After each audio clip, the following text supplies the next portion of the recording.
ആ പ്രദേശത്തിന്റെ സ്ഥലപ്പേരിന്റെ പേരാണ് ചൗണ്ടേരി എന്നും ചൗണ്ടേരി കുന്ന് എന്നറിയപ്പെടുന്നത്. അവിടെ എല്ലാ മതത്തിൽപ്പെട്ട ആളുകളും അവരുടെ വീട്ടുപേരായി ഉപയോഗിക്കുന്നത് ചൗണ്ടേരി കുന്ന് എന്നുള്ളതാണ്.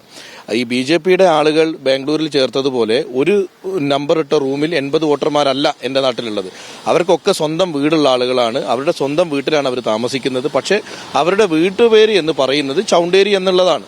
അല്ലാതെ വേറൊരു പ്രയാസവും ആ കാര്യത്തിലില്ല. അത് വർഷങ്ങളായി അവർ ഉപയോഗിക്കുന്ന വീട്ടുപേരാണ്. അത് അദ്ദേഹം പറഞ്ഞത് ഒരു ഹിന്ദുവും ഒരു മുസ്ലിമും ഒരുമിച്ച് എങ്ങനെ ഒരു വീട്ടിൽ താമസിക്കുന്നതാണ്. കേരളത്തിൽ ഹിന്ദുവും മുസ്ലിമും ഒന്നും ഒരുമിച്ചൊരു വീട്ടിൽ താമസിക്കുന്നതിൽ അനുരാഗ് ഠാക്കൂർ ഇത്ര പ്രയാസപ്പെടേണ്ട കാര്യം വരുന്നില്ല എന്നുള്ളതാണ് ആദ്യം പറയാനുള്ളത്.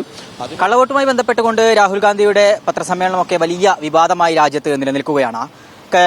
ഇന്നലെ മുൻ കേന്ദ്രമന്ത്രി കൂടിയായിട്ടുള്ള അനുരാഗ് ഠാക്കൂർ വയനാട്ടിലെ വോട്ടർ പട്ടികയുമായി ബന്ധപ്പെട്ടുകൊണ്ട് വലിയൊരു വിവാദത്തിനാണ് തിരികൊളുത്തിയിരിക്കുന്നത്. വയനാട്ടിലെ ഒരു ഗ്രാമത്തിൽ നിരവധി വോട്ടർ ലിസ്റ്റ് അധികമായി പേര് ചേർത്തിട്ടുണ്ട് എന്നുള്ളതാണ് പറയപ്പെടുന്നത്. ഒരു ഗ്രാമത്തിന്റെ പേര് വീട്ടുപേരായി ചേർത്തുകൊണ്ട് അത്തരത്തിൽ നിരവധി വോട്ടുകൾ ചേർത്തിയിട്ടുണ്ട് എന്നുള്ളതാണ് പറയുന്നത്. ഇത് തീർത്തും വാസ്തവവിരുദ്ധമാണ് എന്നുള്ളതാണ് പ്രതിപക്ഷം ഒക്കെ തന്നെ പറയുന്നത്. ഇപ്പോൾ ജില്ലാ പഞ്ചായത്ത് പ്രസിഡന്റ് സംഷാദ് മരക്കാർ നമ്മോടൊപ്പം ചേരുകയാണ്. ഇപ്പോൾ അനുരാഗ് ഠാക്കൂർ വയനാട്ടിൽ അമിതമായി നിരവധി വോട്ടുകൾ ചേർത്തിയിട്ടുണ്ട് എന്നാണ് പറയുന്നത്. അപ്പോൾ എന്താണ് ഇതിന്റെ ഒരു സത്യാവസ്ഥ? അനുരാഗ് ഠാക്കൂറിന്റെ പത്രസമ്മേളനത്തിൽ അദ്ദേഹം പറഞ്ഞൊരു സ്ഥലം വയനാട്ടിലെ കൽപ്പറ്റ നിയോജകമണ്ഡലത്തിലെ കണിയാമ്പറ്റയിലെ ചൗണ്ടേരി എന്ന് പറയുന്നത് ഇത് എന്റെ പ്രദേശമാണ്.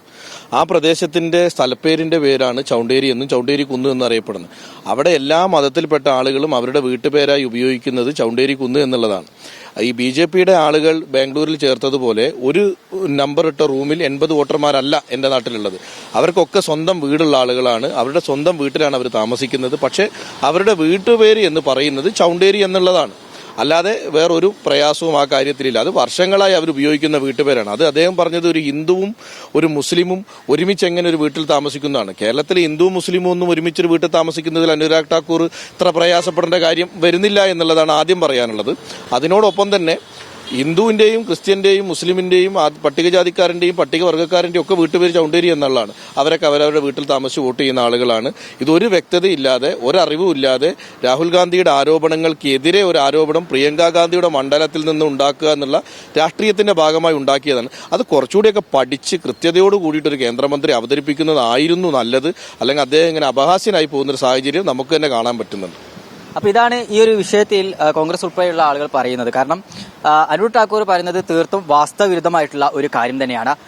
ഈ ഒരു സ്ഥലപ്പേര് ചൗണ്ടേരി എന്ന് പറയുന്ന സ്ഥലപ്പേര് പലരും വീട്ടുപേരായിട്ട് ഉപയോഗിക്കുന്നു എന്നുള്ളതാണ് അതിന്റെ ഒരു വസ്തുത. അപ്പോൾ ഇത് തീർത്തും അപഹാസ്യകരമായിക്കൊണ്ട് അല്ലെങ്കിൽ രാഹുൽ ഗാന്ധിയുടെ വാർത്താ സമ്മേളനത്തിൽ ഒരു തരത്തിലും മറുപടി ഇല്ലാത്തതുകൊണ്ടാണ് ഇത്തരത്തിലുള്ള ഒരു ആരോപണം കൃത്യമായി ഒരു പഠനത്തിനും വിധേയമാക്കാതെ ഇത്തരത്തിലുള്ള ആരോപണം വസ്തുതാവിരുദ്ധമായിക്കൊണ്ട് അതിന്റെ ഒരു വിലയിരുത്ത നാട്ടുകാർ ഉൾപ്പെടെ ഈ ഒരു വിഷയത്തിൽ ഇതാണ് പറയുന്നത്.